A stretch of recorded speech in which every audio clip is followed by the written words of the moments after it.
McNorton, who's managed to come very quickly to us from Cyprus.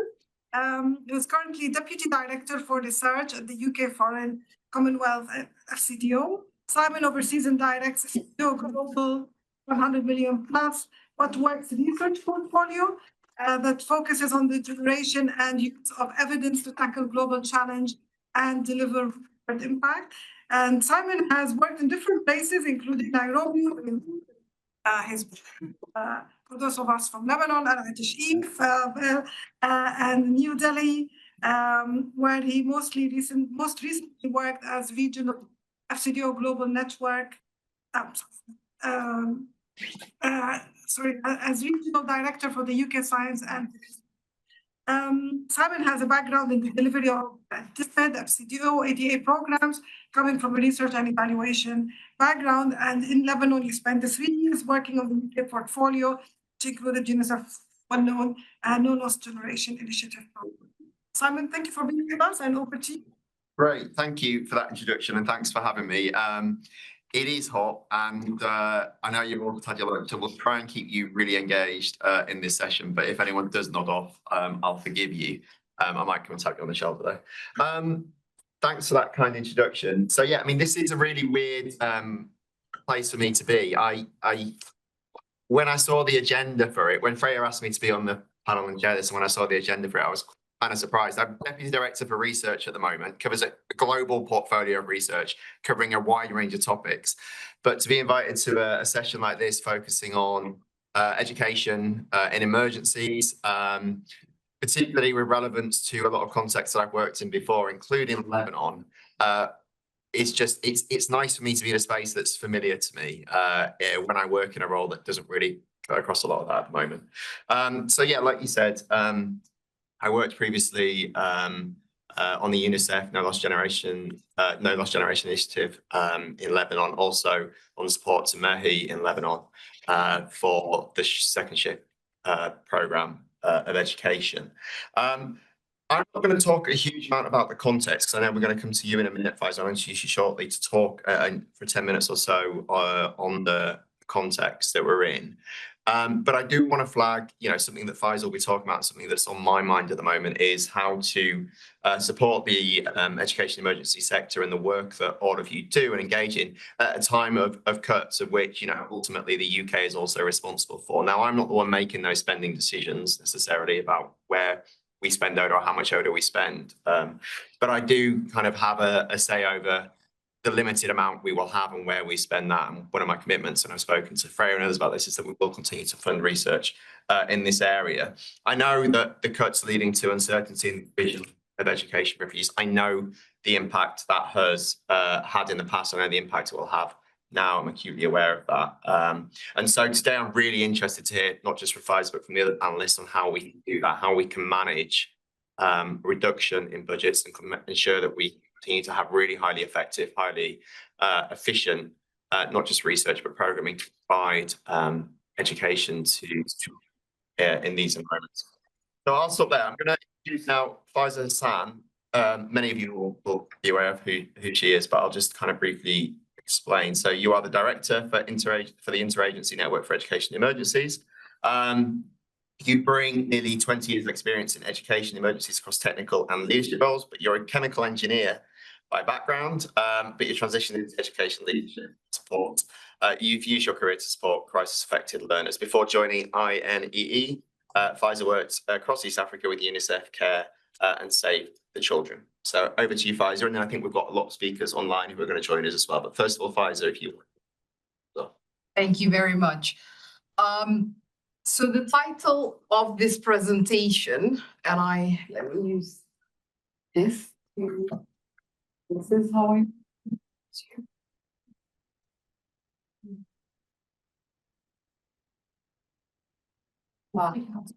Speak here. Okay. I'm loud. I'm very loud. I'll use the loud voice. Yeah, so the title of this presentation is Beyond Aid. What's next? What's next for education in emergencies? And in this presentation, we will, if I don't. It doesn't? I couldn't. I thought so. There. It's me. So in this presentation, we'll walk through the context. We'll look at some ideas for how we might adapt in this moment. And then we will end with also a bit of a reflection on INEE's own evolving role. So let's start with the context. Yeah. I think it's an understatement to say that we're living in a difficult moment. Crises are much more frequent, they're more complex, they're more interconnected, from climate shocks to violent conflict to mass displacement. Civic space is shrinking, and we're seeing a breakdown of civilian protection and a complete disregard for international law. And at the same time, donor funding is shrinking and global solidarity seems to be reducing, just as the need globally seems to be growing.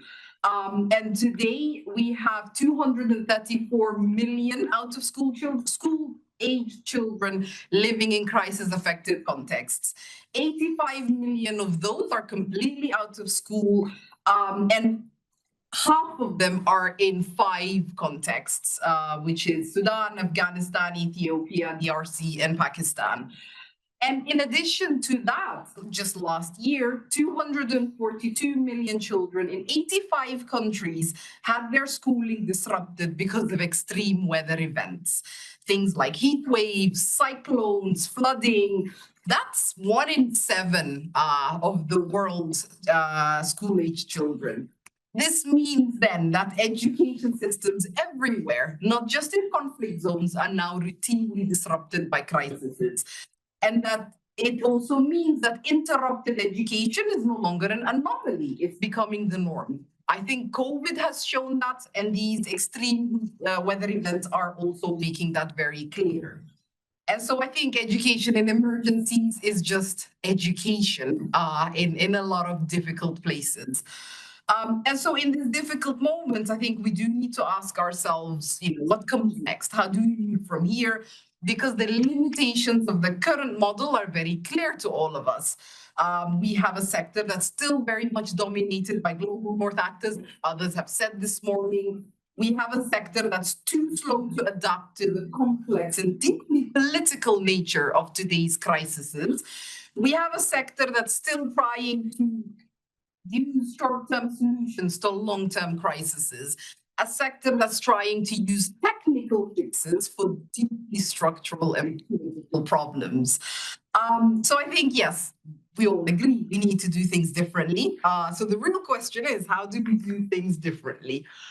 And that's where we started our conversation at INEE. Though I think most of you are familiar with INEE, so maybe I don't need to do that. For those of you that are not familiar, it's an open network with 22,000 members, 4,000 organizations, 190 countries, both at the institutional and at the individual level. And so over the past couple of months, we've held a series of dialogues with our members across different communities. We've spoken to ministries of education, we've spoken to teachers, we've spoken to students, we've spoken to first responders, local implementers, and also to INGO staff and some donor staff. And the question we're asking is exactly what comes next? Who gets to decide what comes next? What systems or structures are enabling or limiting change?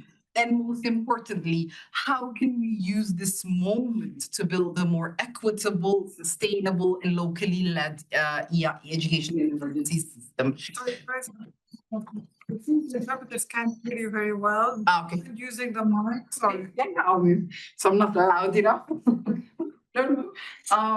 Okay, and so I will highlight a couple of key areas that have been coming over and over again in the different conversations we've had across the membership.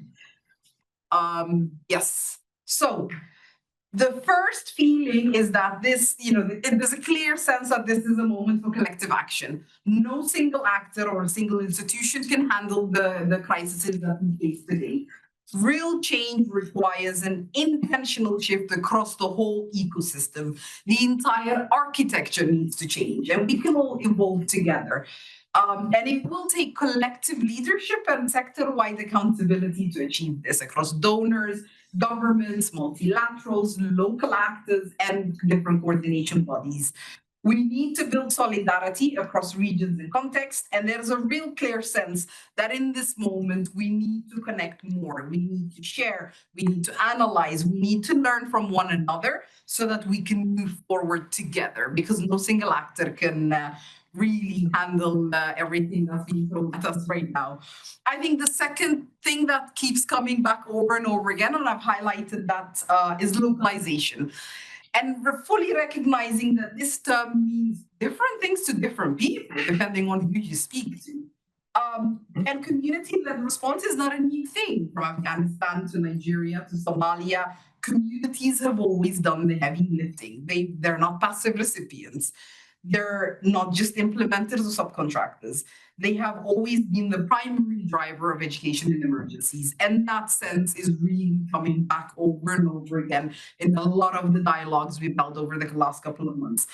But there is also a real sense that we need to be honest with ourselves, that the humanitarian architecture within which we all operate is built on a Western model. It very, and a couple of you have said that this morning as well. It very much privileges international actors, UN agencies, INGOs, while positioning local entities as subcontractors. And so there's a real clear sense that this is the moment to use to shift that, to really change that. And there's a lot of different ideas of how can we change that. One that stuck with me, that I brought with me here today, is that we really need a shift in perspective, especially amongst the international actors. Because in order to make localization meaningful, we need to stop expecting local organizations or local actors to reshape themselves to fit externally imposed systems just so that they can access funding.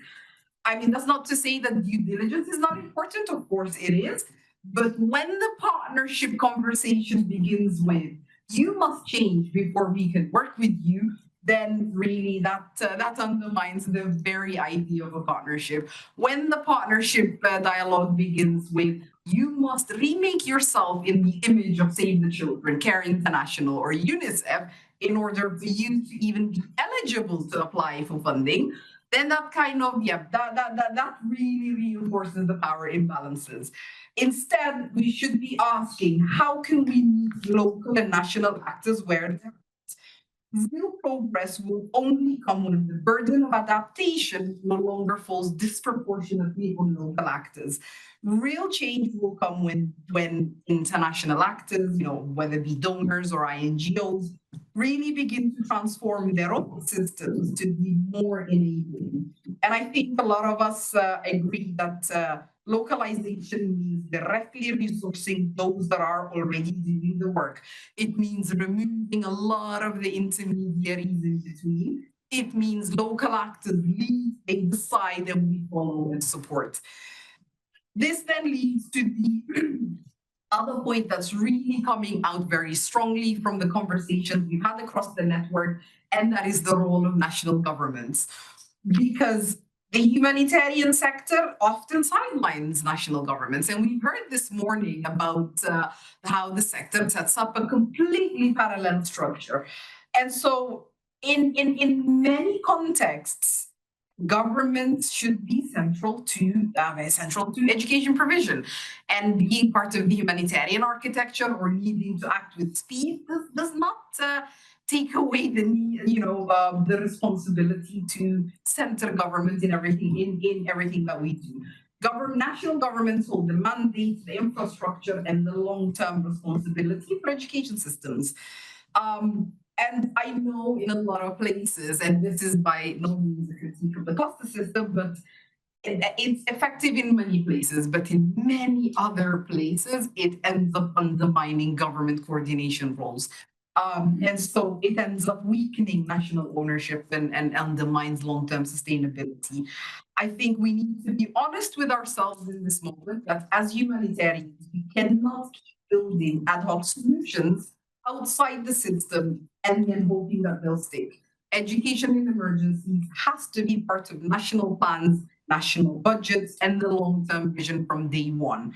And then this takes me to the third point that's really coming out very strongly from across the network, and that is domestic financing. Yes, the recent aid cuts have shaken the sector, but let's be honest, it simply exposed what was never a sustainable model.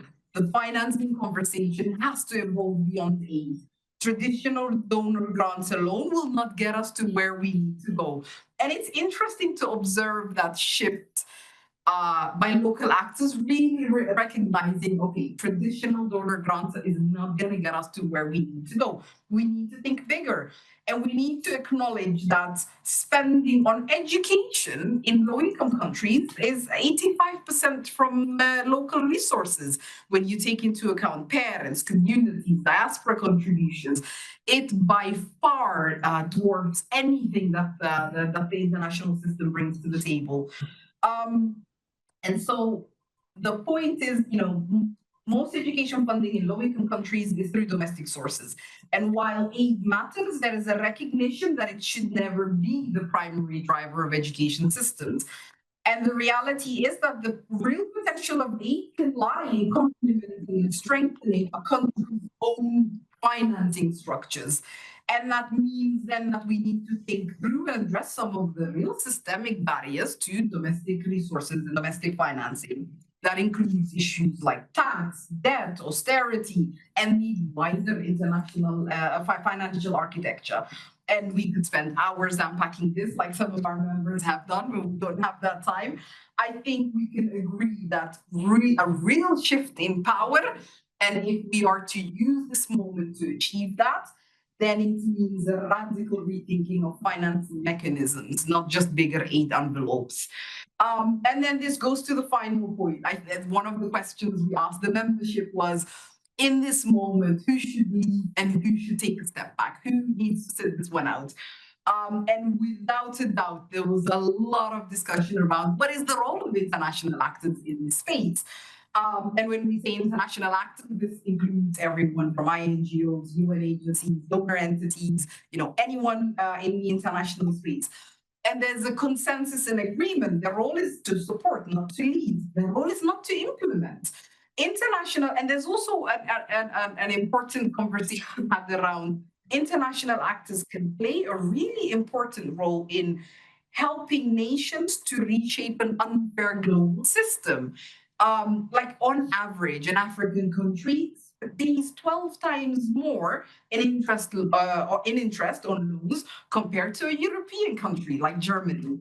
I mean, the system is rigged. Kenya last year had to spend 70% of its revenue servicing debt. And so there's the recognition across the membership that the role of international actors isn't to parachute into different contexts to try to build capacity or save people. Their role can be really strong in standing with local actors to rewrite some of the rules so that every country can finance its education future on fair terms. And so we've had a lot of discussions on, what can enable this shift, how can we get there? And there's a real, feeling that this requires a fundamental reimagining of the roles and responsibilities and what our partnership looks like. There's a real feeling that this requires a fundamental change within the system, within which we all operate in.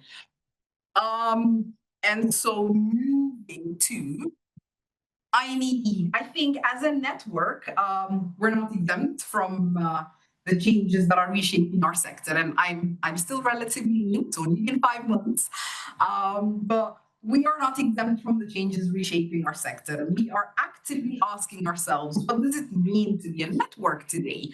We're actively questioning our own governance, our network spaces, and our value proposition. And to me, to be a network in these times means that we do much more than convening conversations. To me, it means that we support our membership to disrupt outdated systems. It means that we connect across fragmented spaces. It means that we catalyze a shared vision for education that is locally led, politically aware, and systematically sustainable. And I'll end with saying this is a critical moment.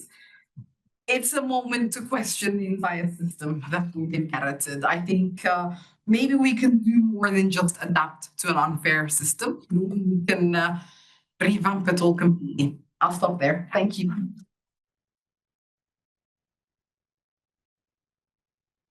Thank you, Faiza. That was brilliant. I think you kept us all awake, so congratulations. It was compelling though, and I really liked the challenge. So thank you for that challenge. I hope it wasn't all aimed at me, but I take it really, really well, and I agree with everything you had to say there.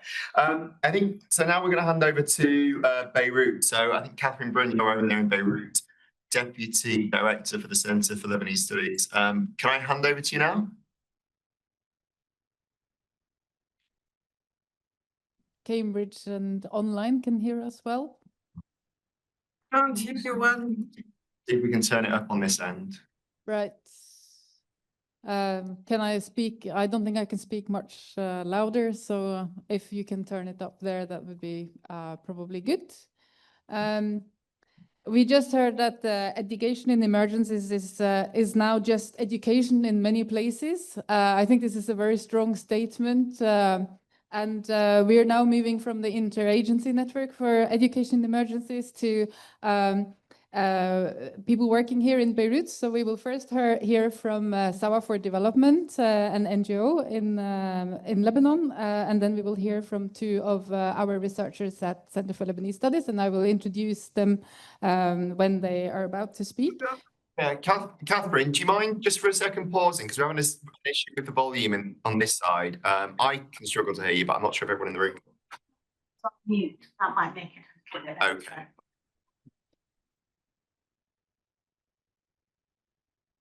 Okay, just let me know. Do you want to go ahead now? Okay, I will try now, and I would like to introduce our first speaker in Beirut for this session, Samah Kharraz. Samah is Education Program Manager at Sawa for Development and Aid, with over 13 years of experience in education and development. And for the past 5 years, she has managed and coordinated education programs focused on inclusive learning and humanitarian settings. She's leading on community-based initiatives supporting Syrian refugees across Lebanon with a strong commitment to create sustainable and inclusive education systems that serve both refugees and host communities. We're delighted to have you here with us. Apologies. We're having a real trouble hearing you there. I'm not sure. Is there anything we can do on this end to? Can you hear us better on this microphone? Just checking if it's a microphone issue. Okay. Might be the microphone. Does this work better? Is there a different microphone you can try? I mean, you're using different microphones there anyway, aren't you? Yes, we're trying another one. Is this any better? So I think it might be on our side. Your microphone is better.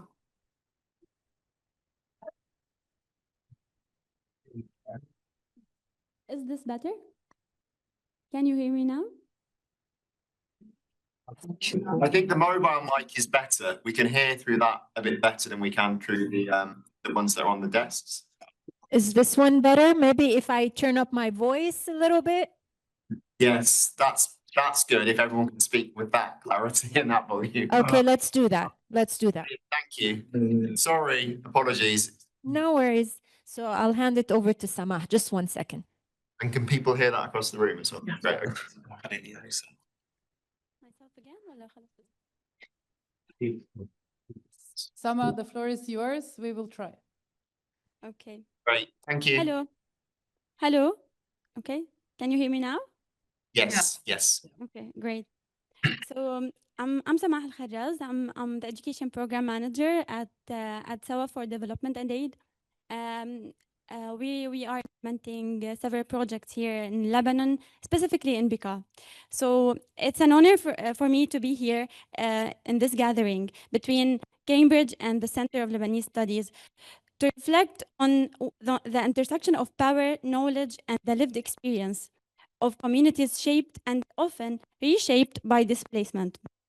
In a world that speaks endlessly about human rights and education for all, we must ask, how and why are thousands of children in Lebanon still left without sustainable education? After more than a decade, this is not only education crisis. It reflects deeper failure in policy, power distribution, and how we treat their humanity. Today, I invite you or to look beyond what has not been achieved and instead focus on what we can collectively do to move forward through a critical yet constructive lens that honors the dignity and voices of the communities themselves. I come to you from the Bekaa Valley in Lebanon, not just as a witness to the education crisis among refugees, but as someone deeply embedded in the daily struggle of making education real, meaningful, and accessible to those long marginalized by both policy and practice. The title of this presentation, Between Promises and Abandonment, is not a metaphor. It is a lived experience. For the past 14 years, Lebanon has hosted one of the largest refugee populations per capita in the world. According to UNHCR and recent 2024 figures, Lebanon is currently hosting approximately 1.6 million refugees, including over 1.1 million Syrians and 450,000 Palestinians, and tens of thousands of others from Iraq, Sudan, and elsewhere. The international community, in its early response, promised inclusion, dignity, and opportunity. Education was at the heart of that promise. Yet today, we stand in the shadows of that promise, trying to pick up the pieces of what many of us on the ground have come to recognize as a broken system. When the Syrian conflict forced millions to flee, civil society in Lebanon responded before any global machinery did. Sawa for Development and Aid was one of the first grassroots organizations to emerge, founded by activists and educators, many of whom were themselves displaced or were part of communities that had seen the cycle before. Sorry, but the presentation is not moving. Okay. Okay, great. So now we're moving to slide 4. Yes, please. Yes. Yes, sure. That's fine. Okay. So when the Syrian conflict forced millions to flee, civil society in Lebanon responded before any global machinery did. Sawa for Development and Aid was one of the first grassroots organizations to emerge, founded by activists and educators, many of whom were themselves displaced or part of communities that had seen the cycle before. In those early years, education felt like a lifeline. We worked in tents, makeshift classrooms, and borrowed spaces. We focused on literacy and numeracy and psychological support, anything to help children reclaim a sense of normalcy. There was hope.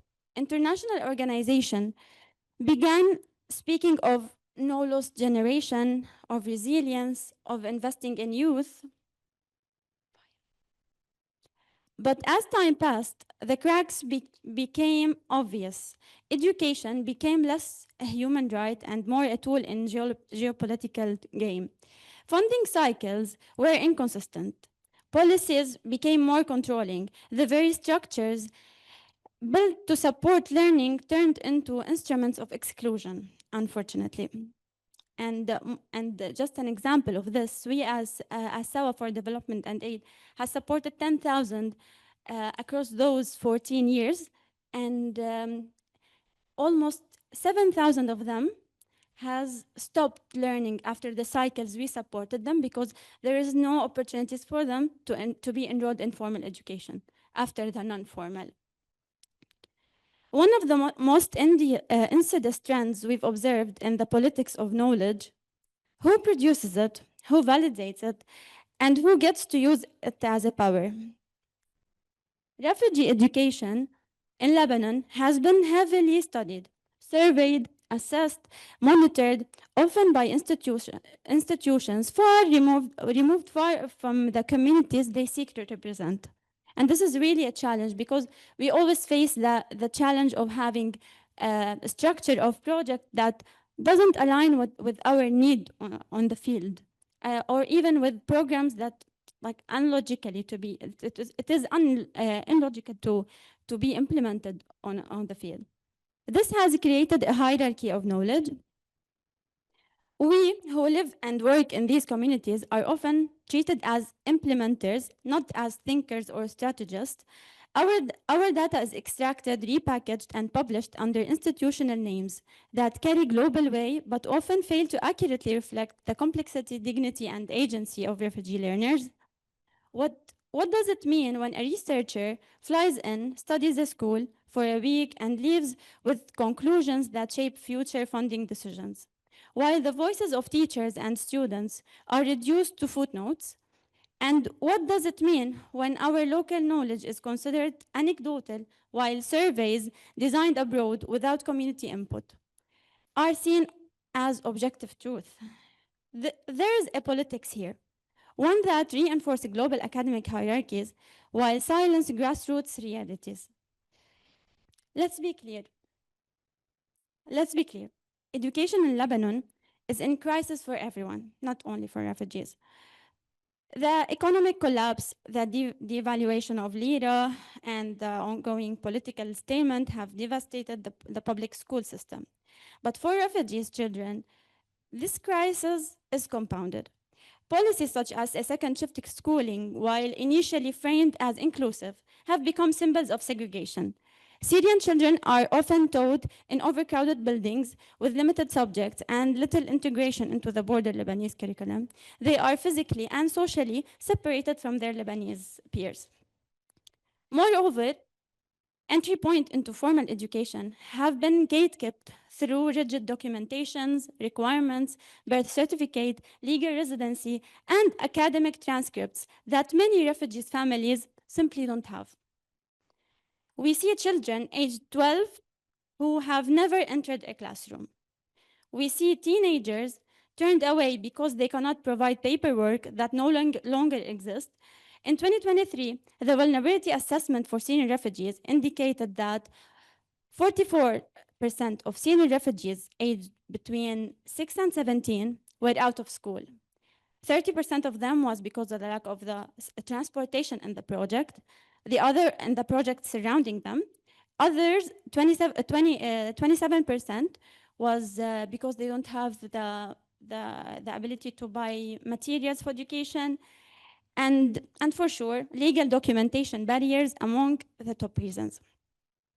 And yet, when we raise these issues, we're told we're doing our best. But whom's best? And at what cost? Let me speak honestly about the international NGOs and donors. Please, the next slide. No, before. Yes, thank you. Let me speak honestly about international NGOs and donors. Many have done critical work, but many have also replicated harmful power dynamics. Programs are often designed in offices abroad, with limited consultation from local actors. Indicators prioritize numbers: how many children enrolled, how many hours of teaching delivered, while overlooking whether learning is happening at all.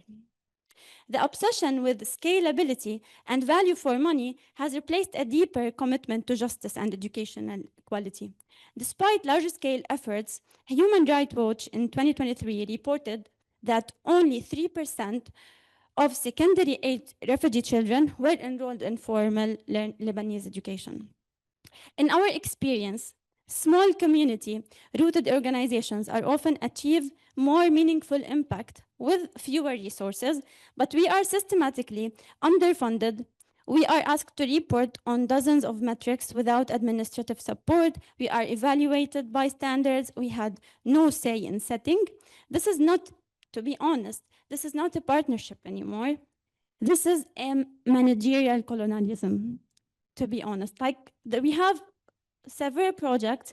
Maybe it's not, we have the money and there is fund, but sometimes it's not set as it should be, and the money is not going where it should go. Despite this, we continue to resist. At Sawa, yes, please. At Sawa, we've created non-formal education programs that center healing, creativity, and critical thinking. We've trained community educators, many of them refugees themselves, who bring lived experience and empathy into classrooms. We've pushed back against narrative of victimhood, instead focusing on agency. We've built curricula that reflect students' reality, including lessons on identity, belonging, and civic engagement. But we are not romanticizing this work. It is hard. It is under constant threat, financially and politically. And sometimes we're called illegal. And it is exhausting to build while constantly having to justify your existence to systems that see you as temporary, replaceable, or invisible. Can you please? This conference's theme, The Politics of Knowledge, Power, and the Struggle for Academic Futures, challenges us to think beyond critique. So let me end by offering some propositions. Looking ahead, we believe in 4 key propositions for transforming refugee education. And we framed them using the word grow as a way to remind ourselves that real changes takes root through intentional grounded actions. First, our goal must be decolonized partnership. That means moving away from systems where decisions are made far from communities affected. Instead, we need to co-design solutions with communities themselves, valuing their lived experience and putting them at the center of educational design. The second is about grounding ourselves in reality, and that means validating grassroots expertise as central, not secondary. Local educators and youth hold deep knowledge, but they on their own need. But too often, the expertise are overlooked in favor of external consultant or a framework. Third, we need to expand our options by breaking extractive research cycle. Too many times, data and stories are taken from communities without return. We must shift toward models that give back resources, knowledge, and ownership, where communities benefit from what's collected in their name, because they always blaming us on every research or even every survey that we're taking knowledge from them without giving them even the credits. And finally, the way forward is to reimagine education as liberation, not just access. It's not enough to count enrollment numbers. Education must empower. It must open doors, raise voices, and support justice. Not simply deliver a service, but support a future. These aren't just nice ideas. They are call to action, a roadmap to rethink our work with honesty, humility, and hope. And I have to mention by the end of my presentation, 14 years after the first Syrian children crossed into Lebanon, we are still talking about emergencies only. But it is no longer an emergency. It is a structural reality. It demanded structural change. The question is not whether refugee children can learn. They can, and they do when given the chance. The question is whether we, as a global community, are willing to confront the politics that prevent that chance from being realized. Between promises and abandonment, there is a space, and that space is filled daily by communities, educators, and students who refuse to give up. That space is where justice must be built, brick by brick and book by book. What we call temporary, they call a future. Thank you.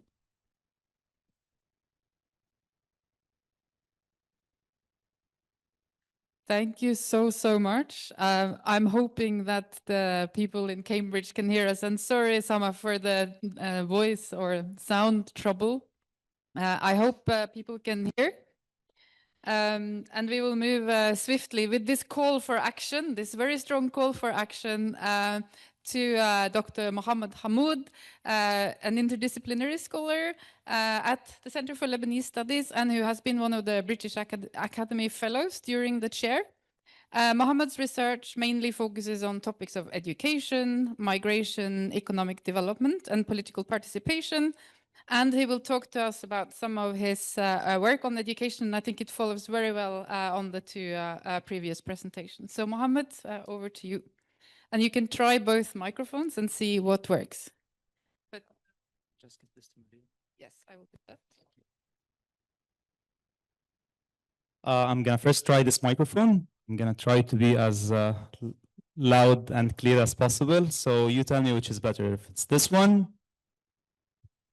or do you prefer this one? Okay. Like, if you Okay. continue to use the handheld mic, that would be brilliant. That All is right. So better than the I'll other keep one. this one then. Thank you. Thank you. Thank you for all of those who are attending with us here in person, as well as those who are in the UK, and of course, those who are attending online. I'm going to be presenting our comparative longitudinal study, which took place in Lebanon, Turkey, and Australia between the years 2018 and 2024. There are two main education paradigms in refugee education. There's education in emergency and the longer-term model. However, there's a scarcity of research that examines the impact of the two paradigms on refugee children's school outcomes and a disconnection between research that examines refugee education policies and practices in the global north and the global south. Education in emergency is embedded in a humanitarian philosophy. It's mostly dominant in the global south. However, its policies and programs are engineered and funded by the global north. It overlooks that most conflicts are protracted. Therefore, it lacks a future vision. Now, this contradicts with the purpose of education, because education is a long-term process which is expected to prepare children for the future. On the other hand, the long-term education model, which is mostly dominant in the global north, where refugees usually are provided with a long-term legal settlement and are integrated into mainstream education, which makes it more future-oriented. Our study examines and compares the factors shaping refugee children's schooling experiences and outcomes under the two paradigms. Therefore, we examined socioeconomic factors, pre- and post-arrival factors, school environment and schooling experiences, as well as language of instruction, and specifically the difficulties faced in understanding the foreign language of instructions, and of course its impact on schooling performance. Our study targets refugee children in Lebanon, Turkey, and Australia. The rationale behind choosing those three countries is because Lebanon offers a good example of the short-term model where refugees, although enrolled in Lebanese public schools, they were segregated in afternoon shifts. The model was heavily dependent on international aid as presented in earlier presentations today. Also, there are no pathways to permanent residency in the case of Lebanon. On the other end, or on the other extreme, Turkey is a good example of the long-term model because refugees were provided with language support, which was followed by their integration into mainstream education. And of course, there are permanent pathways for permanent residency in the case of Australia. Turkey is somewhere in between. It's more like a medium-term model because although in early years of resettlement, Turkish Syrian refugees were segregated also in temporary educational centers, which are community-based schooling run by Syrian teachers who used to provide them with the Syrian curriculum and Arabic language. Over time, the Turkish government decided to integrate those children into mainstream education through the public Turkish system after being provided with language support. Our study used the mixed method research approach where between 2018 and 2021, we quantitatively conducted 1,298 longitudinal student surveys with students in Lebanon, Turkey, and Australia. Around the same time, we also conducted 580 interviews with students, parents, teachers, principals, and policymakers. Now in 2024, we wanted to also follow up with the remaining 37 students who were still confirmed to be enrolled in the case of Lebanon, as well as interviews with 15 dropout cases. And the reason behind this follow-up, because first we wanted to examine the barriers to educational continuity, as well as the barriers that children faced as they were being prepared to transition from secondary education to post-secondary. So half of the coming slides will be about the comparative study. However, the remaining half will be more of a zoom in on the remaining sample in Lebanon that was still enrolled, as well as the reasons behind the dropout for those who dropped out. All is good with the slides? Thank you, Maria. When examining the factors that mattered the most, I'll be starting with legal status because as mentioned in earlier presentations, legal status affected parental access to the labor market, especially in Lebanon. As you all know, in Lebanon, refugees are only allowed to work in specific sectors that usually pay very low wages. This in return shaped the whole socioeconomic experience and living conditions of Syrian refugees, forcing many children to drop out of school to support their families financially. Second, accessing the afternoon shift also in many cases requires a valid residency permit, and the same holds true for sitting for the official examination. And in many cases, refugees could not afford applying for a residency permit. So this was another barrier. Also, post-graduation work opportunities increased the opportunity cost of staying in school because why spend so many years at school if you're going to end up in a job similar to the one you can have without any education? Fourth, legal status shaped also the freedom of commute, both for parents who were commuting back and forth from work to home, as well as for children who were attending the afternoon shift. Moving to the bureaucratic barriers, here I'm going to highlight the main 2 points, which are first, delays in implementing educational policies in Lebanon, like the WIS program, which took years in development. And during those years, children were out of school, which increased the number of schooling years missed by children in Lebanon. What made matter worse was the absence of alternative routes to education, such as the temporary educational centers, which were present in the case of Turkey. Now, the advantage of the temporary education centers in the case of Turkey is that it facilitated enrollment in early years of resettlement, which meant that children in Turkey had to miss a lower number of schooling years upon arrival compared to Lebanon and Australia. And as our findings reveal, 60% of children missed at least one school year in Lebanon compared to 36% in Australia and 29% in the case of Turkey. While most refugees saw their financial situation worse due to the pandemic, parents in Lebanon struggled the most. As you can see in the figure to the right, even before Lebanon's financial and economic crisis, children in Lebanon were reporting higher financial struggle compared to children in Turkey and Australia. And from there, it just kept on going up. Male refugees also in Lebanon were likely to work during the school year, often dropping out to support their families. As for the school environment, here I'd like to highlight a very critical and significant factor, which was type of schooling. Because when we say segregated versus integrated, we're mostly referring to the temporary educational centers in the case of Turkey for segregated, as well as the afternoon shifts in the case of Lebanon. As for integrated, we are referring to the very minority who were enrolled in the morning shift in the case of Lebanon, in addition to Turkish public schools and Australian public schools. And here I'd like to highlight that each model had its advantages and disadvantages because, for example, one of the advantages for the segregated schooling shift is that it allowed for the implementation of special education provisions that were only feasible in a segregated schooling system. For example, in Lebanon, teachers would often translate terminologies or words from English or French into Arabic in order to help children overcome the language barrier. However, those advantages usually came at a very high expense, which was educational segregation, because children in those shifts also felt socially excluded. It also deprived them from a normal school experience because many students in Lebanon felt unsafe commuting back home in the evening after attending the afternoon shift, while others reported that attending this shift also prevented them from or left them with no time to do their homework. So this is how we see it kind of deprived them from their normal schooling experience.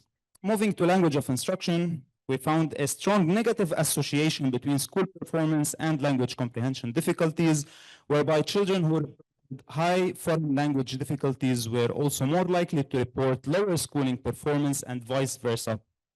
Here, I'd also like to highlight the importance of the special education provisions that I've mentioned earlier in helping children bridge the language gap. One of the key findings also of our study was that gradual school integration yielded the best results, and here I'm referring to the temporary educational centers in the case of Turkey. And by best results, I'm mostly speaking about it facilitating enrollment in early years of resettlement. And at the same time, while those children were receiving were learning using the Syrian curriculum, they were at the same time receiving Turkish language support, which smoothed their transition into mainstream education or into Turkish public schools. Unlike the case of Australia, where the rapid integration into mainstream education led to higher language difficulties and even a cultural shock, especially in early years of enrollment. Although it's worth mentioning that children in Australia received the highest preparatory support, as you see in the figure to the right. But it's also important to mention that some of those language support or preparatory support services were discontinued following the enrollment of the child into mainstream education. So here we'd also like to highlight the importance of continuous language support, foreign language support, even after enrollment and not just until enrollment.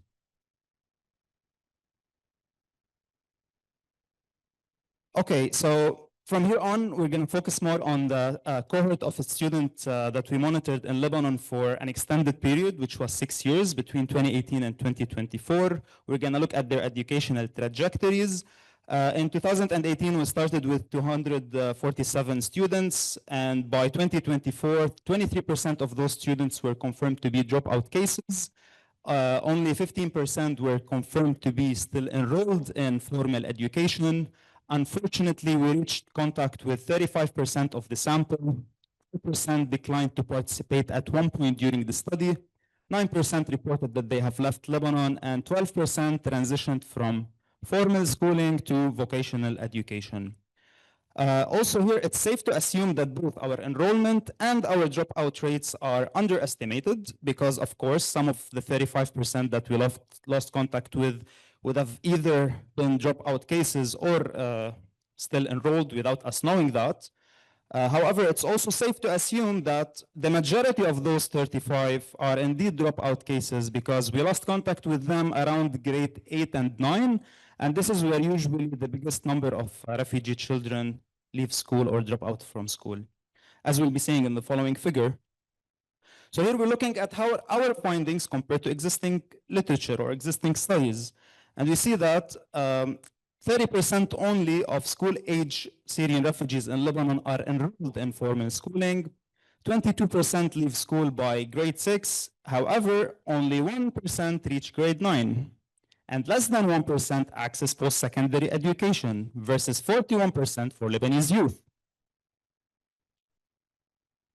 When examining the reasons for dropout, we find that residency and documentation requirements are one of the key factors. I'm not going to go in depth here because a lot of the previous panelists have talked about this in depth.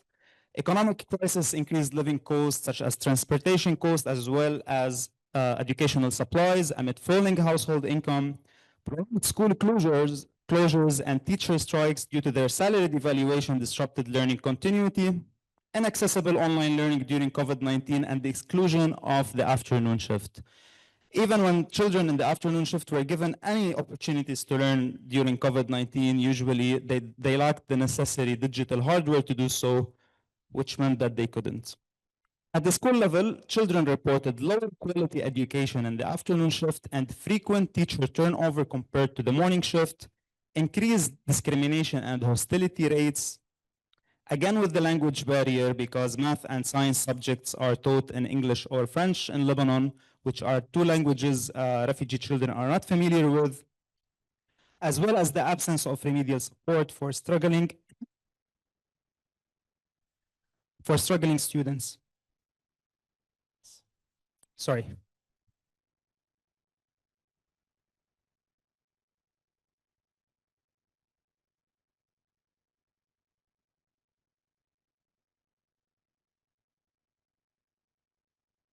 This is the cost of speaking too loud. I hope this is not deducted from my time. Okay, perfect.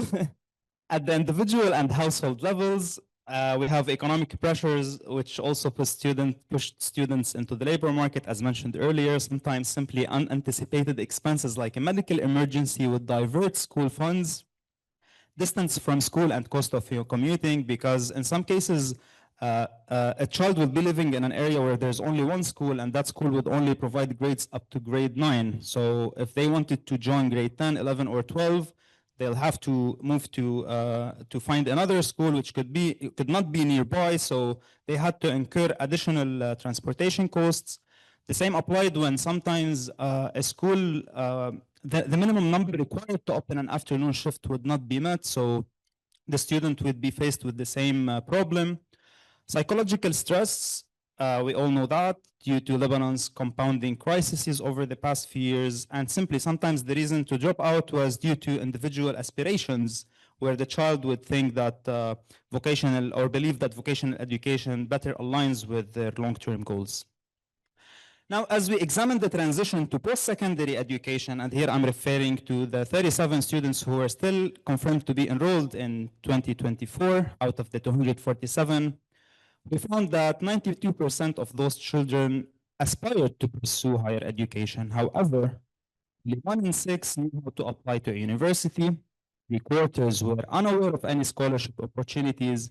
86% reported a need for financial assistance to transition to post-secondary education, and other persistent barriers to post-secondary education included the lack of documentation or residency permits and difficulties with foreign languages. So here we see that the same barriers and challenges that exist in early stages of their educational journey continue to exist and persist even as they prepare to transition to post-secondary education. Our study challenges the notion that host country integration is always the optimal solution. Alternative models such as accredited community-based schools like the ones present in Turkey, the temporary educational centers, may offer more effective pathways for displaced learners where equitable inclusion is not feasible. Also, education cannot be isolated from broader rights because without workplace or residency security, educational gains do not translate into real opportunities. A new paradigm is needed, one that treats education as both a right and a long-term investment, extending beyond compulsory schooling. Finally, refugees must have agency and a voice in shaping their educational futures. Without this, their potential will continue to be constrained by fragmented systems and competing agendas. Thank you all for listening. If you're interested in learning more about this study, please feel free to check our website. You'll find a lot of interesting policy reports as well as academic publications. Thank you all.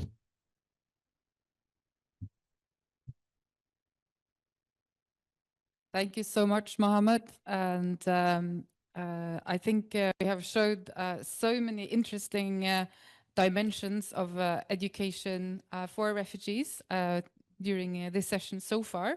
We have one more speaker before we can open up for questions. So please, both in Cambridge, online, and here in Beirut, hold your questions for a little bit longer.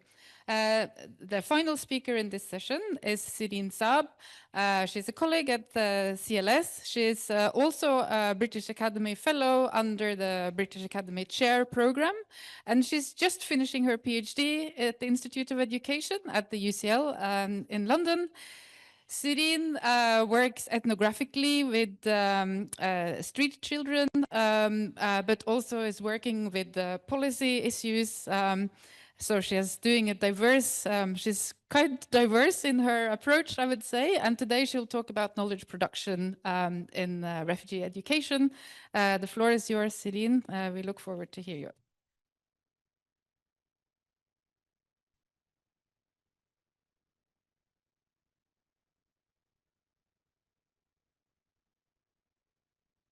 Thanks very much, Cathrine. I just wanted to make sure if everyone can hear me in Cambridge. Okay. Great. So thanks, Cathrine, and thanks for all the panelists who have laid a great foundation for this presentation. Today, I will be speaking about a research study that I have been conducting with Cathrine and Maha at CLS, where we examine more broadly the political economy of knowledge production and refugee education research. So to set the stage for the presentation, I would like first to share initial thinking behind the project. We were interested in looking at the time when refugee education started to gain traction in the literature, okay? And we found that there was a significant increase in the number of studies in this field from 2011 and onward, which obviously coincided with the Syrian forced displacement, where there was a huge investment in providing education for refugees. So this field, we contend, seems to be closely tied to the donor interests and to the high investment in providing education for refugees. And therefore, this begs the question, how is knowledge produced, by who, and under what conditions? So in this study, we ask how this evolution of refugee education has been represented in academic publications, particularly in the past 2 decades, for the reasons we just mentioned. We address 2 main dimensions. First, what are the geographic and the institutional patterns of these academic publications? And second, what are the discourses, which include both concepts and methodologies that shape the knowledge generated in refugee education research? Just confirming, is my voice okay? Okay. So in order to address these research questions, we conducted a 3-phase study. In the first phase, we did a research review where we looked for articles based on certain keywords. We identified 294 articles in English language from UCL Explore database. And then we conducted a rigorous study, a semi-systemized review, where we looked for articles related to refugee education on Scopus bibliographic database. We identified 447 relevant articles. And lastly, we selected among those articles the top 20 most cited articles, and then we did the citation patterns. So after collating these articles, we coded them and we analyzed them according to the research questions. And the first graph that I would like to highlight is concerned with the geographic focus of the articles that we reviewed. And as you can see, obviously, in the figures, there's, of course, a huge. But just sorry, before I present the finding, I just want to make a comment here that we are focusing on the differences and the inequalities in the geographic focus between the global north and the global south. And here it is very important to clarify that we are using these concepts, this distinction between global north and global south. We are not very comfortable using it because we know that the complexity of issues goes way beyond this binary, but we still use it because we think it's important to highlight the stark inequalities between the regions. So, for example, if you look at the figures, we know from UNHCR, the most recent statistics, that more than 85% of the refugees and the displaced populations around the world are hosted by global south countries, most commonly neighboring countries. However, our review shows that almost half of the research on refugee education is conducted in the global north. And the top countries dominating the literature, as you can see in the figure to the left, are the United States and Australia. And we suspect that this hegemony is, and particularly in these two countries, is due to the availability of funds and resources such as networks, collaboration opportunities, and also publication opportunities in these countries. We also found, in relation to geographic focus, that there are only 12% of these studies are multi-country studies. Relatedly, among those 12%, there were only 10% which were cross-regional studies, as you can see in the other figure. So comparative research and cross-regional research are very scarce, and refugee education continues to be dichotomous in the sense that there are 2 parallel streams of research that are emerging. And of course, by doing that, there's a risk of producing theories and paradigms in the field that are based on separate studies, as if the experiences of the refugees in each of these contexts are not related to one another. And of course, this further limits our understanding of the important issues that matter for the education of refugees. Now, the second issue is authorship. We looked at several types of authorships for the articles that we reviewed. This includes single author, co-authors, and articles that are authored by multi-authors. And we identified these authors as Global North scholars or Global South scholars based on their institutional affiliation. And we understand, of course, that there's much more that we need to know about the scholars. We don't know about their nationality, about their country of origin, about their identities, but still, because first of all, we don't have access to this data, but second, because learning about the institutional affiliation is in itself very important because it tells a lot about the scholars' access to resources. So with this in mind, we found that more than 90% of the authors who are publishing these studies are based in the Global North, are affiliated to Global North universities. And even when the case of the study taking place in the Global South, and therefore the Global South scholars continue to play a very secondary role in the co-construction of knowledge. And this demonstrates that the voices of the scholars who are actually closer to the phenomenon are rather marginalized. As for the Global North scholars, they likely have better access to publication opportunities and well-known journals, to collaborative networks, and to other resources that allow them to make their voices more recognized. And with all the good intentions that Global North scholars might have, it's very important to take into account that this kind of research might produce decontextualized rather than meaningful knowledge. Okay, next, please. Now, with respect to citation, we selected the top 20 most cited articles among those that we reviewed, and we found that all of them are authored and co-authored by scholars who are affiliated to Global North universities, like 100%. So this pattern underscores an extensive recognition of the influence of knowledge generated by Global North scholars in the academic community. Okay. Now I move to the next part of the presentation, which focuses on policy interest and how it shapes both concepts and methods that are used in refugee education research. So we identified key concepts that we think are rooted in the humanitarian discourse. This includes terms such as access, integration, humanitarian education, and education in emergency. And we studied the prevalence of these words in the literature that we were reviewing. And then we did a breakdown by region. So we looked at the title, we looked at the abstract, and we looked at the keywords of those articles, and we wanted to see if the keywords that we have identified are prevalent there. And we found that some keywords are prevalent, such as the term access in studies that are taking place in the Global South, integration in the case of studies taking place in the Global North, humanitarian and emergency education, again in the Global South context.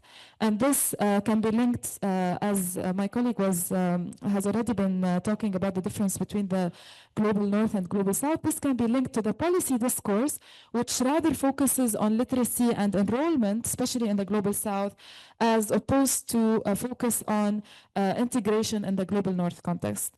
Conversely, we found limited interest in looking at longer-term prospects of education, such as employment. And this, of course, tells us a lot about the influence of policies on academic research, and at the same time, the very shy role that academic community is playing in bridging the gap between evidence-based and policy research. Right. So in order to further support our findings, we are also conducting a policy research. We want to examine what kind of discourse also dominates the policy research to compare it to the literature, the academic literature. Okay, to further investigate the idea of the policies shaping academic studies, we analyzed the level of analysis in refugee education research, and we found that there's, of course, an increased attention in micro-level and meso-level studies, which focus on the individual experience and on the institutions or the organizations, as compared to macro-level studies, which rather focus on systemic and structural issues. Relatedly, when we look at the targeted population and the other figure who is involved in the research, we find that only 2% of the studies engage with policy analysis, And this again raises a lot of questions about the possibility of establishing policies that are evidence-based, that are contextualized and foregrounded in the experiences of the refugee communities. Instead of that, we think that most of the discussion in the policy world is taking place mostly shaped by donors' agenda and more in the humanitarian world and by practitioners or consultants. Okay, now the last point is about representation of refugees by the methods that are dominant. So we analyzed the methods, and in this slide we see that there's an increase in the empirical research, especially in qualitative research, and this indicates an increased engagement with refugee communities and shifting from the traditional approach, which rather objectifies researchers and see them as passive victims who don't really have a say. Of course, this is an advance, and it's evident in both Global North and Global South studies. However, we argue that we need more information to understand further the representation of the refugees. So, are they just included at the data generation phase, or are they included at other stages such as design, dissemination, and whatnot? Because this tells us a lot about the way the refugees are participating in decision making concerning their own life conditions, such as researching their own educational experiences. So to conclude, based on our analysis, we argue that knowledge production in refugee education research is extractive. This is especially demonstrated in the inequality in both the geographic focus and the authorship patterns. And this hegemony is likely caused by the unequal access to resources between Global North and Global South. And secondly, we argue that there are colonial legacies of enforced migration studies, such as the discourses and the methods that are being used. And therefore, to change the structures of knowledge production, we emphasize that it's very important to provide direct funding to the Global South, which improves access to resources and enhances the autonomy. In its current stage as it is, the research that takes place in the Global South, which importantly, it's still a new field, but as is, it's still often policy near research and pays little attention to the macro level in contrast to focus on micro and meso levels. And with this in mind, the field of refugee education research is shaped by top-down agendas, and it remains to be poorly theorized or engaged in informing policies.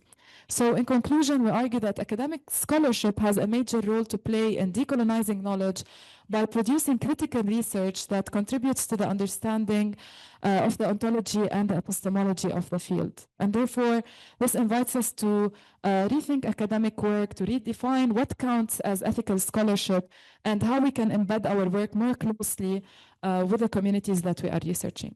Thank you.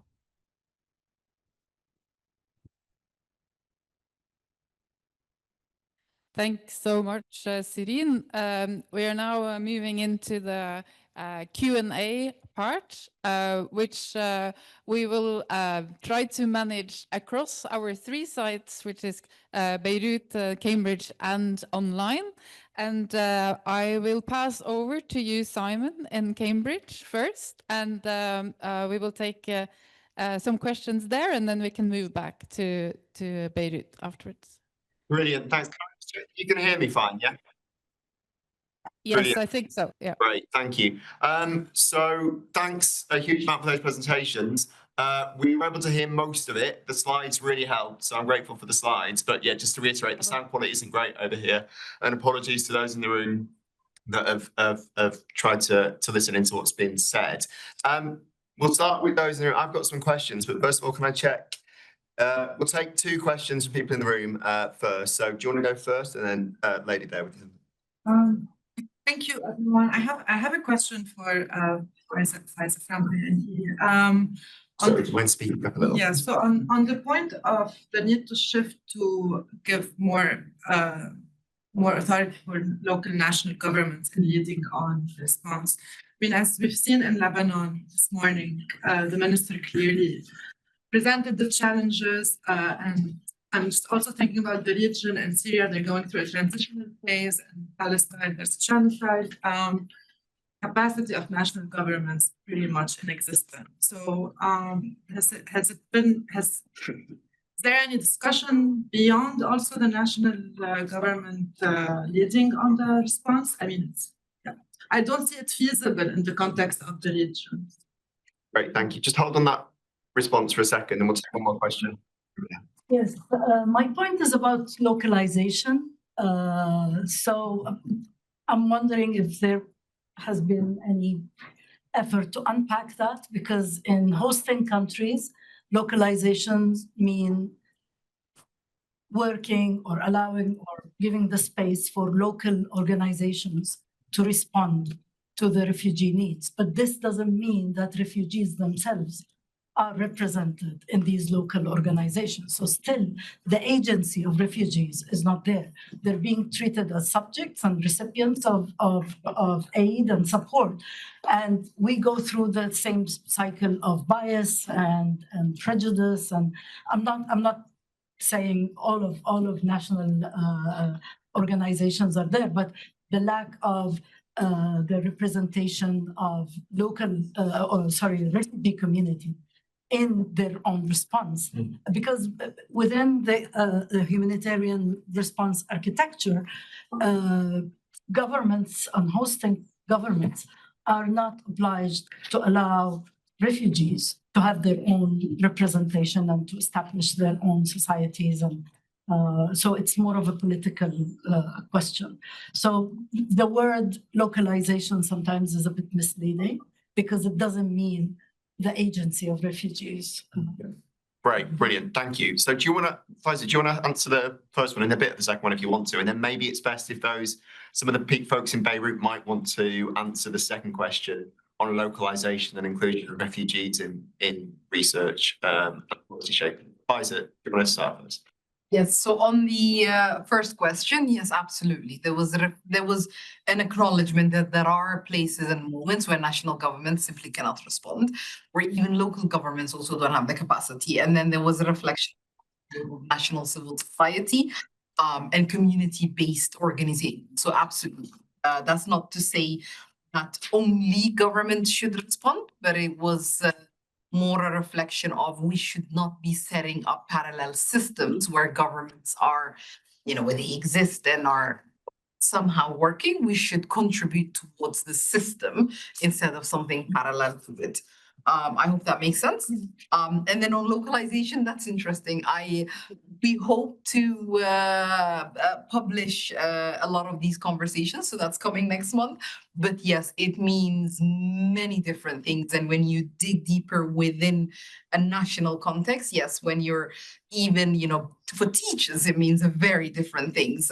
For refugees, it means a very different thing. So just to acknowledge, absolutely. Do those in Beirut want to come in on, particularly on that second question? Yes, I think we have I think I would like to maybe invite Samah to say something, and then maybe Cyrine can chip in based on some other work we are doing, if you don't mind, to put you on the spot. And Samah, please speak up. Yes, thank you. Yes, regarding this specific point, localization, and how we can the refugee community be more into the decisions or the planning for any projects. This is based on our lesson learned and experience, since we have many projects with international NGOs and the partnerships. So we, as a local NGO in Lebanon, and since we have started, as I said within my presentation, that the team of this organization is usually, some of them are Syrian refugee themselves, so they can reflect more about the reality and the need for the refugees.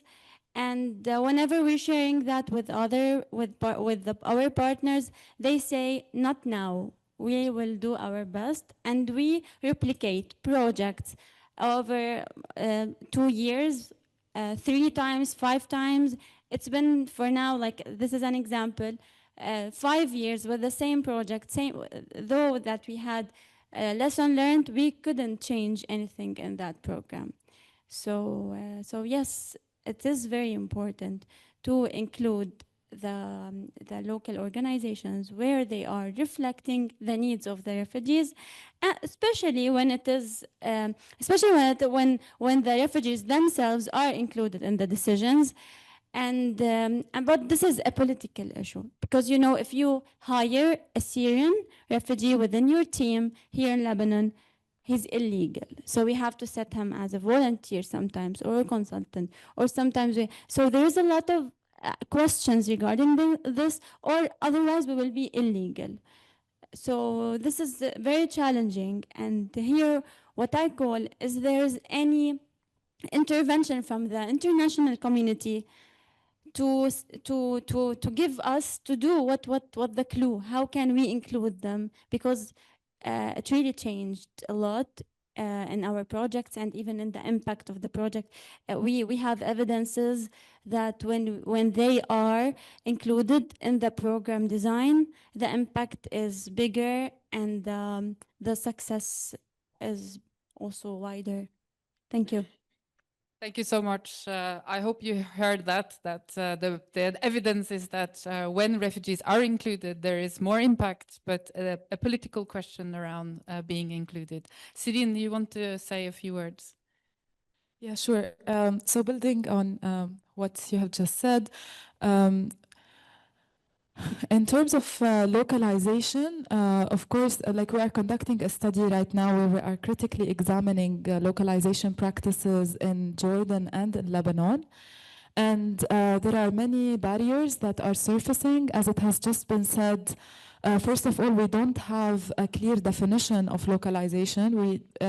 Localization is understood differently in different contexts. Like, for example, if you try to translate localization to Arabic, you get a different word in Jordan and in Lebanon. So in Jordan, localization would mean watnana, which means shifting the power to the government. The local government, whereas in Lebanon, it's called mahlala, which is shifting the power to the CSOs. And this tells a lot about how important it is to first define what localization means and how does it look like in practice. And based on some of the interviews that we have been doing, most of the INGOs say, and the organizations, the local organizations, they say that they are always seen as deficit and needing capacity building. And this capacity building comes in a way that is very top-down, that is not relevant to the needs of these NGOs. And this all adds to the barriers of what does localization mean, and is it really efficient? Is it really helping those NGOs, or is it just another buzzword that we are using? Thank you. So just to summarize, in case it's difficult to hear, what we're saying is that localization is also not straightforward, because there are different ways of understanding it, and there are even in different Arabic languages. So in Jordan and Lebanon, with the similar dialects, localization has different translation in Arabic. So we have to go much deeper into what it actually means locally to talk about localization in order to also shift power, I think. I think that was the conclusion. I don't know, at the moment we can't see you in Cambridge. Simon, were there any other questions, or did you want us to take some questions in Beirut at this point? Let me just, so first of all, just thanks for summarising those comments, because that was really, really useful. And just thanks for making the point as well on localisations. I think that is what a lot of us have taken away from this as well. Can I just check, are there any other questions in the room here before we go to Beirut and online? Doesn't look like it, Cathrine, so over to you. Okay, in Beirut, we have a question from Suha. Hi, it's me again. Suha from Jusur.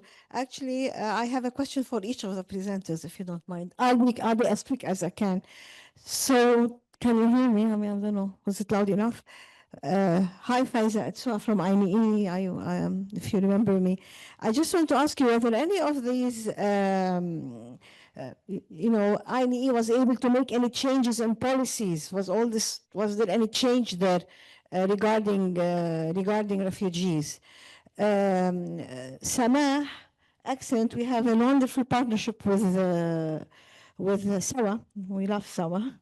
But my answer to you for research is very important what you said about research.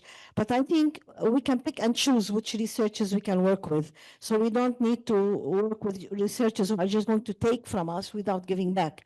So for example, when CLS came to us with for a research project, they gave back with the recommendations, and we worked on these recommendations to make changes, like we created a homework club, we created the support for the brevet class from the research that was done with us through CLS. Dr. Zina Zakaria, hi Zina, also did some research with us, and we used the findings to make changes. So we can always find a way where we can cooperate with researchers, but we have to choose who we're going to work with and put boundaries. So, you know, you work with us, fine, we give you, you give us back, which is, I think, the perfect solution. Mohammad, I just want to say something about the Turkish language. It's backfiring now. So students now are going back to Syria from Turkey are struggling in schools. When I went there and I did some interviews, they can't speak Arabic. They're struggling in school. We know the medium of instruction in Syria is Arabic. So I don't know whether this is to go totally to the language of the hosting country. Personally, I don't think it's a good idea, especially if they're going to go back. So this is a big dilemma they're facing in Syria with the students who are coming back from Turkey.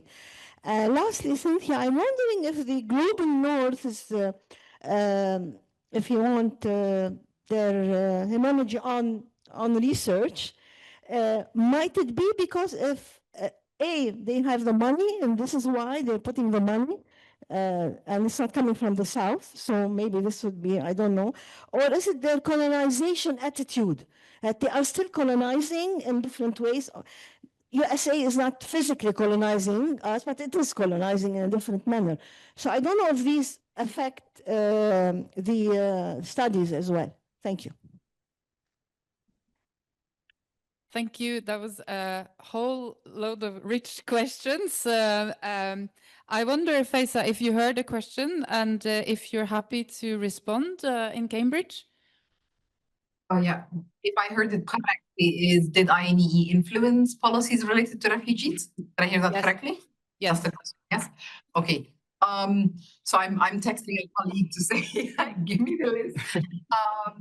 Because I do think that INEE has been involved in at the global level, influencing global policy frameworks related to refugee education, working closely with UNHCR.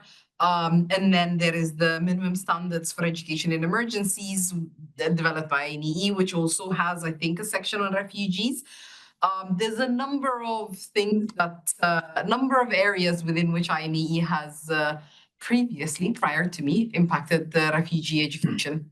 I don't know if that makes sense or if that answered the question. Thank you very much, Faiza. We will, whether Suha accepts this or not, we will move on to the next question. Samah, you want to say something about research collaborations that you have been involved in? Okay, thank you. Thank you, Suha, for mentioning that. But regarding researchers, as you mentioned, you're talking about the researchers when we do it, when we do the interviews between us as NGOs or between NGO or INGO, even with the beneficiaries. Okay, so as you said, yes, sure, we have to set.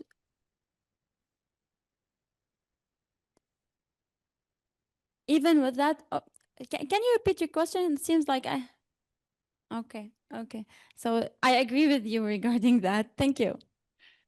And Mohammad, over to you on the language issue. Was that also a question or a comment? Okay, so when we said that it yielded the best results, we were referring to the temporary educational centers. So are those children that you are referring to, they were enrolled in temporary educational centers, or were they children who were born and raised in Turkey? Both cases. Okay, so first, if they were enrolled in temporary educational centers, I would assume that they would know Arabic, at least because they were learning using the CMS curriculum. No? Just Turkish? Okay. All right. So when we say that it yielded the best results, again, I'm going to highlight two main points, which was how rapidly they were enrolled. They did not miss a lot of years of schooling. And it facilitated also their transition to public schooling because they were gradually learning the Turkish language in preparation for that.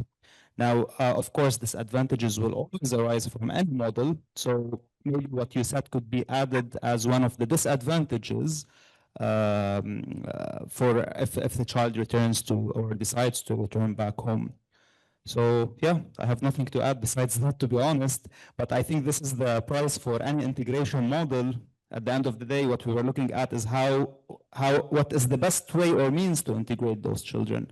But we were too maybe focused on that without realizing it's one of those drawbacks which you just mentioned. Yeah, thank you, so always constructive. And finally, Cyrine, do you want to comment on the global north-south? It's just that so. Yeah, sure. So of course, the dominance of the global north actors is significantly because of the power, because of the funding power. So they control most of the resources. They set the agendas. They set the donor priorities. But it also, as you said, reflects deeper colonial patterns. And these two are very much related because the dominance in the scholarship is rooted in like the research, as I said, is often designed by global north scholars. It's led, it's published by institutions in the global north, whereas even when it's about the global south, whereas local researchers are sometimes included as secondary researchers, just data collectors, and their ways of knowing are often sidelined. So yeah, I think it's both. Yeah. Is there a way out of this? It's the question from here. I think I revert the question to you maybe, but no, I mean, maybe directing the funding directly to Global South institutions might be one step to do that, to give them more autonomy, to give them more access, to improve the research traditions, to improve the resources, the infrastructure for conducting studies. So this is, of course, one of the ways, yeah. I think advocating, as is said here, about these inequalities is important. I wonder, Faiza, if I can put you on the spot, using my chair's privilege, in terms of what INEE does for this global scholarship and perhaps to kind of create more equality and equity within our field. Sure, I didn't catch that question. Yeah, can you repeat the question, please? Right. I was asking, I was told that I was quite clear, but I will try again.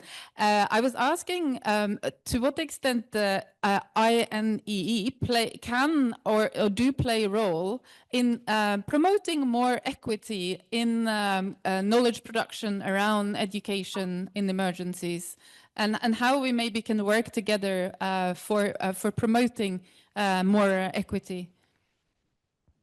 Absolutely. I think INEE can play a role as I hope you can hear me, or do I need to move? Yes.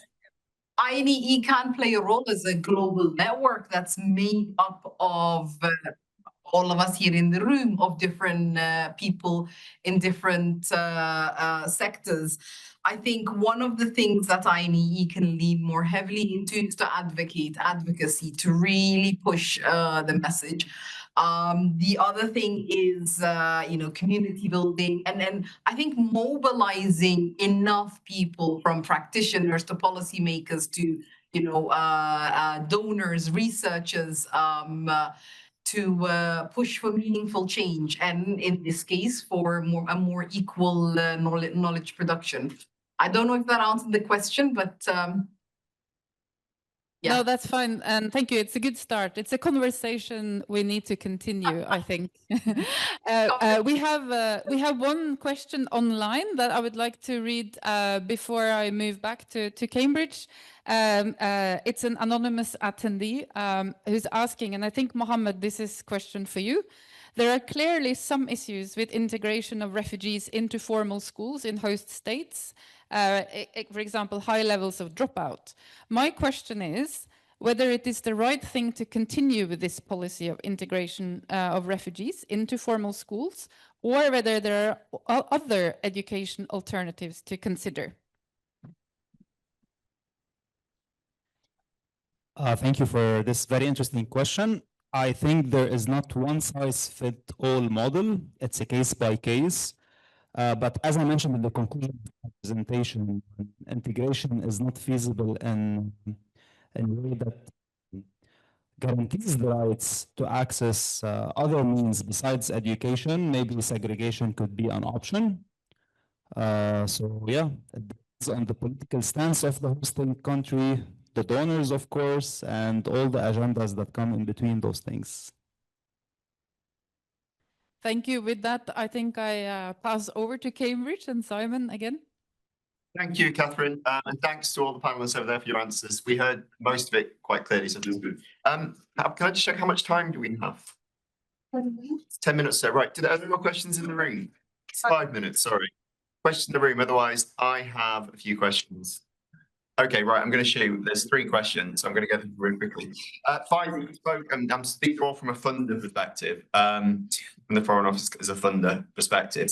You spoke about the pressures on us to ensure that we are meeting you where you are and practitioners where they are, while recognising that we need to do things like due diligence. And obviously, we have accountability to taxpayers and stuff for results and stuff.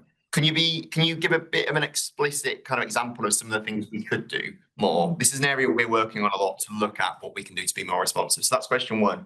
And question, I'll drop it down to 1 question, actually, for those in Beirut, you might want to answer it as well. So the research that showed that there's a very limited number of co-authored papers is really interesting. One of the things we're obviously trying to do through our localization agenda, but through other agendas, is to increase the number of funding opportunities that are available directly to Global South, but where that isn't possible, to have a lot of co-authored opportunities. So insisting that there is that co-authorship, the dual PI kind of component. What are the obstacles to that happening, and what can we do to make that easier for that to happen? I mean, it's a requirement increasingly for our funding opportunities, but it would be good to know what other opportunities there are for that to happen. So yeah, Faiza first on the kind of what we can do. I think what's helpful is first to reflect critically on exactly what can you do. Really look internally into your systems and really recognize which ones are barriers for local implementers, which parts of the system actually reinforce the power imbalance between INGOs and local implementers. And then to ask the question of, can we change it? What can be changed realistically? Like, I think there's a recognition that you can't burn down the entire system. There's a real recognition that, you know, FCDO or the Swiss government or the German government isn't going to change much within its system. But I think it needs to be also more than just shifting the risk to INGOs, because again, there's no incentive for them to take that risk if the donors aren't willing to name the practices that make localization more difficult. And we've had these conversations not with donors, but also with multilateral funds like ECW and GPE. You know, how can they enable more more access for local implementers, and how can they change their own systems? Which is then also difficult because if they're housed in UNICEF and the World Bank and the like, again, it's a very, very rigid system that is not willing to adapt and change. I don't think I can say off of my head change one within FCDO, but I think it would be helpful to have an honest conversation and also to be honest about if the answer is no, we cannot do that. I think it's helpful then for donors not to pretend otherwise. I think it's helpful to then just say, all right, we cannot do this. Therefore, you know, USAID was never a partner that was going to do localization. That wasn't going to happen in any world. So I think there's also a need for that. Definitely having that. I mean, Freya leads on a lot of this for us, but we're having this meaningful discussion around kind of, you know, do we really mean localization? Are we being honest with ourselves when we say that? And the same with equity partnerships, all the other things as well. And I think just to go back to the question on national governments, I think one thing that I heard in Lebanon is localization is right now within these funding cuts being used to shift the financial responsibility to local actors without any resources, to communities without any resources. And that is not the right way of doing localization. I think there was a sense that local communities cannot replace the government. The government has the responsibility to raise financing. And so there is, that real, not to use localization in a way that burdens communities. Oh, maybe we can have a follow-up conversation with FCDO. Sure.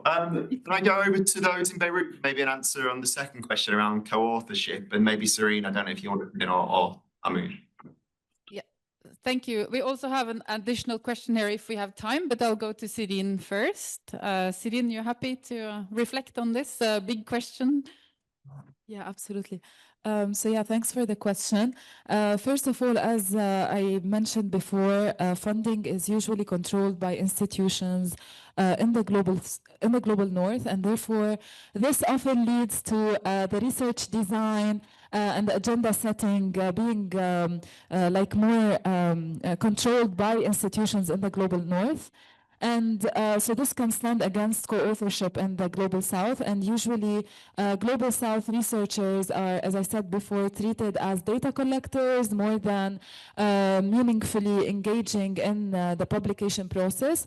Also in terms of the institutions in the Global South, because they don't, many of them don't have access to resources, to networks, to connections, to collaborations, and also sometimes the research traditions are not developed enough and therefore not advanced in a way to produce knowledge in a meaningful way. So all of these are barriers in addition to the language barrier.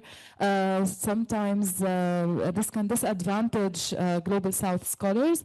And finally, the timelines for the projects and the donor reporting requirements, these can make genuine collaborations sometimes very difficult to achieve and leave little space for joint writing and for negotiation.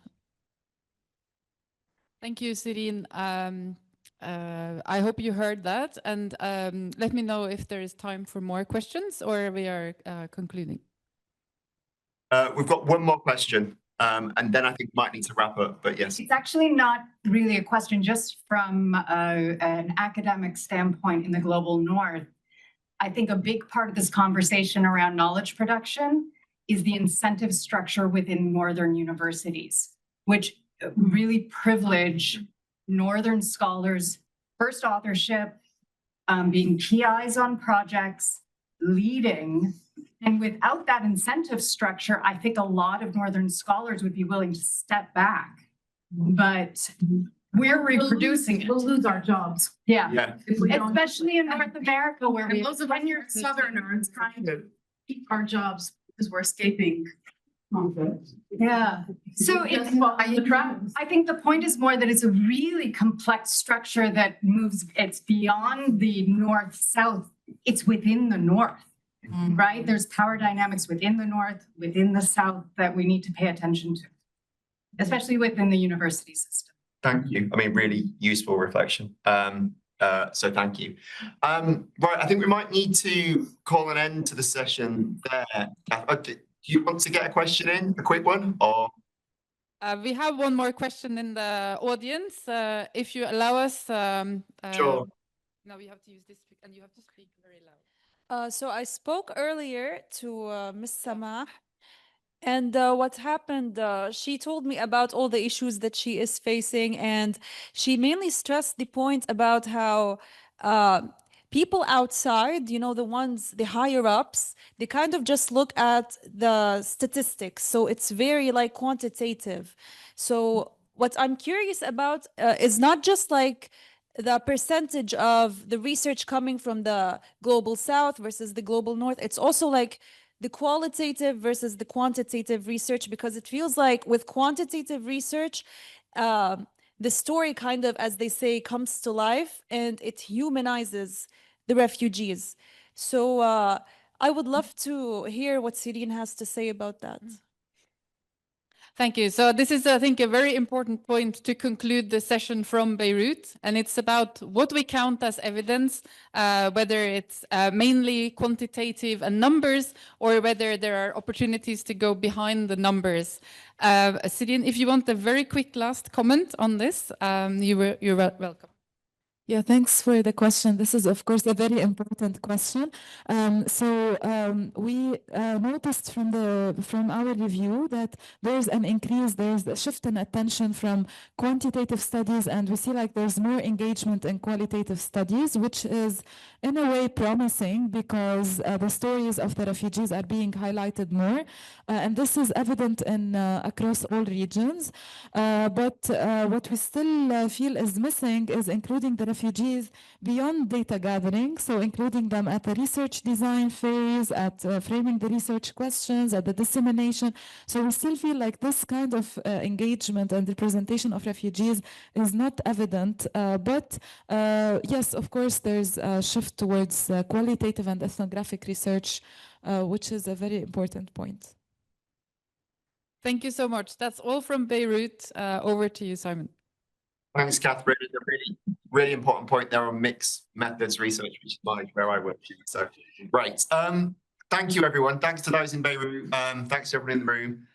Really, really great panel. Particularly thanks to not just the panelists, but people who put the question forward as well. I think we will close it there. So, thank you. Big round of applause from